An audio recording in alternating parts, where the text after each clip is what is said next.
Hi, ഞാൻ Hena Jaleel, speech language pathologist, Kunnamkulam ENT. നിങ്ങളുടെ കുട്ടി സംസാരിക്കുമ്പോൾ നിർത്തിയാണോ സംസാരിക്കുന്നത്, അല്ലെങ്കിൽ പറഞ്ഞ വാക്കുകളും അക്ഷരങ്ങളും വീണ്ടും റിപ്പീറ്റ് ചെയ്യുന്നുണ്ടോ? ഈ ഒരു കണ്ടീഷനെയാണ് നമ്മൾ വിക്ക് അഥവാ സ്റ്റട്ടറിങ് എന്ന് പറയുന്നത്. ഇത് പൊതുവെ 5-6 വയസ്സ്, അതായത് കുട്ടികളുടെ ഡെവലപ്മെൻറ്റൽ പീരീഡിൽ നോർമലായി കാണപ്പെടുന്നതാണ്.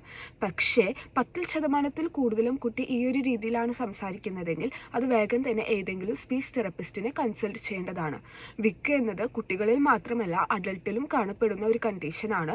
പൊതുവെ സംസാരത്തിൽ ഡിലേ വരുന്ന കുട്ടികൾ, അല്ലെങ്കിൽ വീട്ടിലോ ഫ്രണ്ട്സ് ഗാങ്ങിലോ ആർക്കെങ്കിലും വിക്കുണ്ടെങ്കിൽ, പിന്നെ പെട്ടെന്ന് വരുന്ന പേടി അല്ലെങ്കിൽ വിഷമം, ഇതൊക്കെ വിക്കിലേക്ക് നയിക്കാവുന്നതാണ്. പിന്നെ അപസ്മാരം, അതുപോലെയുള്ള ബ്രെയിൻ കണ്ടീഷൻസ് ഒക്കെ വിക്കിലേക്കും നയിക്കാവുന്നതാണ്. വിക്ക് എന്ന് പറയുന്നത് ഒരു നോൺ ക്യൂറബിൾ, അതായത് ഫുള്ളായിട്ട് മാറ്റാൻ പറ്റാത്ത ഒരു കണ്ടീഷൻ ഒന്നുമല്ല. നമ്മൾ സ്പീച്ച് തെറപ്പിസ്റ്റിൻ്റെ അടുത്ത് പോയി കഴിഞ്ഞാൽ അവർ നമുക്ക് പല ടെക്നിക്സും പറഞ്ഞു തന്ന് ആ ഒരു രീതിയിലൂടെ നമുക്ക് ഫുള്ളായിട്ട് 100% വിക്ക് നമുക്ക് മാറ്റാൻ പറ്റുന്ന ഒരു കണ്ടീഷനാണ്.